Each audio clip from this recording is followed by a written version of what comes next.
main dispute with the Russians which prevent the Budapest summit with Putin from taking place? The basic dispute is they just don't want to stop yet. And I think they will. I think it's taken a big toll on Russia, a big toll on both countries, obviously, but it's taken a big toll. They're losing 7,000 soldiers a week. That's a big toll. And between the two of them, divided, you know, with Russia losing more soldiers, actually, but they're both losing a lot of people. And that's the primary thing that, with me, it's not economic, it's not money. In fact, we don't spend any money. We send it to NATO. They pay us for our missiles and for our military and everything else. We don't. It's not a question of money. It was with Biden. He spent $350 billion. He got nothing for it. The war would have never happened. If I were president, the war would have never happened. I think you would agree with that. This war would never have happened if I were president. It's stupid that it happened. But it did happen. I inherited the war, and I think we're going to get it ended. Not too distant future. Mr. President, Yes, please. so no question that if that time the name of the United States president would have been Donald Trump, there would be no war between Ukraine and Russia. That's clear. But what we are speaking about here is more than that, because without the pressure coming from the United States government, I'm speaking 2022, the Europeans would not take that hard line what they have today on the war.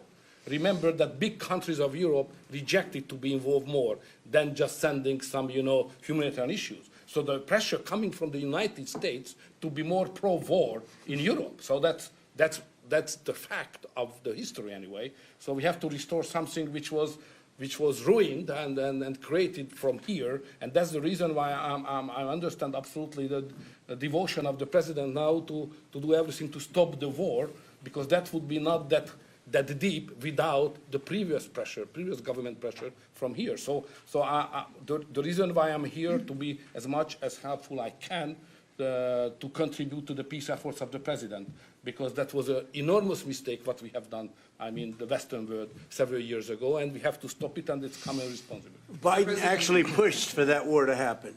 Okay, if you can believe it. Nobody can believe it, but it's one of those things. And now look what happened. Look what's happened to Ukraine. It's a much smaller country. A lot of people are dead. You take a look at it's a whole different world over there. And Russia has not been helped very much by that war either. They lost a tremendous number of soldiers and people.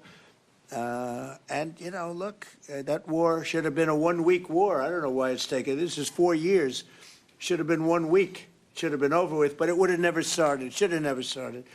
And I would have solved the problem without giving up anything. Ukraine would have remained as is. So there were tremendous mistakes long before I got there. I inherited that mess, and we're getting it solved, along with the 8 wars that we've already ended. Mr. President, what is America's interest cultivating better relations with the EU leader or not? I think I can do both. I mean, there's no reason why I can't. I get along well with the European nations. We are still a member of the European Union, so it's easy. Yeah, and by the way, he's a member in good standing, I guess, although they penalize him every once in a while. But he's a member in good standing with the European Union, so he's a member. He's a part of it. But I get along great with him, and I get along very well with them. I agree with him on immigration much more than I agree with them, but I agree with, a lot of the things in Europe he also agrees with. But he had a difference, I would say, primarily on immigration more than anything else. And I happen to think he was right, because their whole fabric has changed. I mean, you go to some of the countries, they're unrecognizable now because of what they've done. And Hungary is very recognizable. Yes, ma'am. Mr. President. Yes, Mr. President. Will there be a peaceful meeting in Budapest still this year? What do you think? You mean a meeting with President Putin? Yes. You mean in Hungary? Well, I'd like to keep it in Hungary, in Budapest. That meeting, it turned out I didn't want to do that meeting because I didn't think anything was going to be happening of significance. But if we have it, I'd like to do it in Budapest. Yeah, it'd be good. Mr. President, you said many times to support Viktor Orban. Why is it important to win the next election, for example, for the United States, Hungary, and also Europe? Why is it important? Well, I don't know his opponent. I don't know if he has an opponent yet. At some point he will, I guess. We always have opponents, always. right? Not much of an opponent. But I'll be supportive of him. He's done a fantastic job. We've had a great relationship. The United States, look, we had a country that had no leader. It had an auto pen, illegal auto pen, totally illegal. And that's coming out stronger and stronger. But we had no leader in the United States.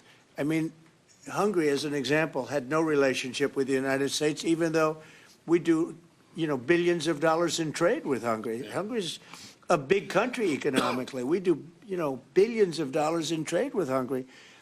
Why would they give that up? And they gave up so much else. Look, they gave up everything. This country was poorly run.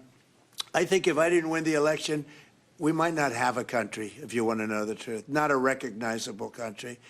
But our relationship was immediately good as soon as I won the election, because Viktor's one of the people that's highly respected, and we had a great relationship with Hungary. We do again. That was an easy one. Yeah. Do you and Prime Minister Orban agree on ways to put pressure on President Putin to come to the negotiating table to end the war in Ukraine? I think we agree that the war is going to end. Sometimes people have to fight it out a little bit longer, but I think we agree that the war is going to end in the not-too-distant future. Do you want to talk about that, Viktor? I have some ideas, and I will present it to the president. How to stop it. Mr. Prime Minister, Mr. President, since you brought up the Walmart Thanksgiving meal, and it is cheaper, but it also contains less. As a Well, I haven't heard that. You're telling me. Who are you with? Who are you with? I'm with NBC News, sir. Fake news. NBC. You're fake news. What a NBC's gone down the tubes along with most of the rest of them. If I ask, why do you think there's such a disconnect between the economy that you're describing day to day and the way many Americans say are feeling and they're concerned about? Well, they feel better about our country right now, other than the shutdown, obviously, which is caused by the Democrats, could be ended by the Democrats in 2 minutes. They feel much better. We have more jobs. We just set a record on jobs. You do know that. We have more investment in our country than any country in history. We're over $18 trillion as of this moment, and we're going to be maybe at 20 or 21 trillion by the time I finish up my first year. And there's been no country, China, no country in the world that's done anywhere even close to that number.